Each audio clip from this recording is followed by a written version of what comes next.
Note that NMBI needs a verification certificate from the competent authorities where you completed your nursing and midwifery education. For example, if you're living in Nigeria, that's going to be from the Nursing and Midwifery Council of Nigeria.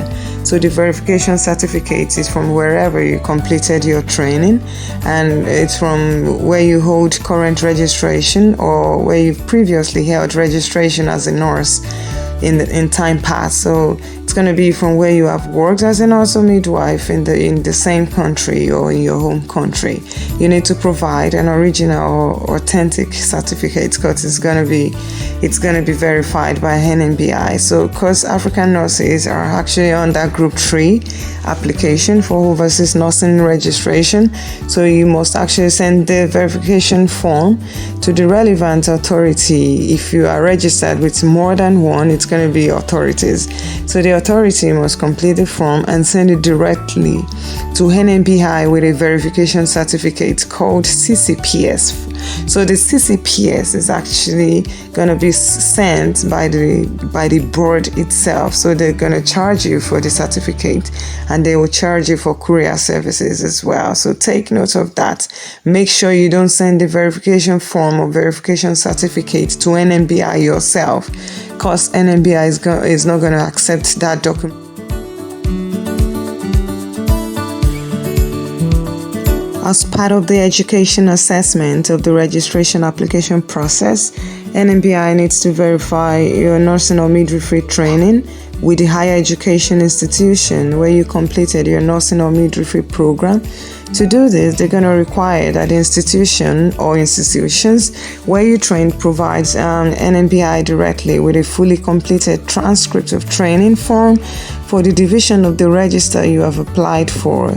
Note that the NMBI is going to provide you with one or several transcripts of training forms, and the form of forms is going to be included in the overseas registration application pack. So you must forward the form to the correct institution for completion. Note this: the head of nursing or midwifery education must sign the completed form and return the form by post directly to NMBI. So if you have completed other training in nursing or midwifery related programs later on and you want to add them to your assessment for NMBI later, you also need to arrange another transcript to be sent to NMBI from the training institutions as well.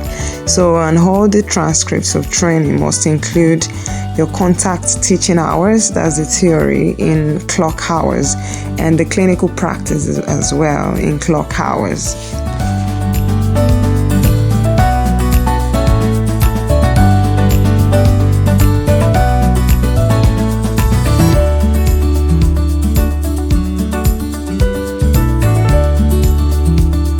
If you completed a supervised graduate nurse or midwife program known as GNP or GMP, after you completed your general training, you may actually arrange for details of the program to be sent directly to NMBI from whatever facility you completed the program. So NMBI may actually use any relevant supervised theory or clinical hours in the program to support your application. So the coordinator of that program must complete a form known as graduate program form and explain in details the supervised training you had in that program. So they must give a breakdown of theory hours and clinical practice. Everything must be in clock hours. So where you completed the program, they actually need to forward a completed graduate program form, and the graduate program could actually be a transitional program or internship program or something known as a preceptorship program or actually a work experience program.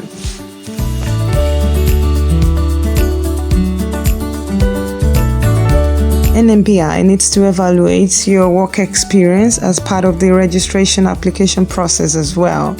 So they require that your current employer provides a professional reference covering the previous 12-month period from the date of your application to NMBI. So if you have been at your current workplace For less than 12 months, that's less than a year, you will actually need another employer to also provide a professional reference to cover the required 12-month period. So the employer reference form must be completed and signed by either the director of nursing in your facility or a matron or a nurse or midwife manager. So any in charge that you currently work with can fill in your employer reference form for you.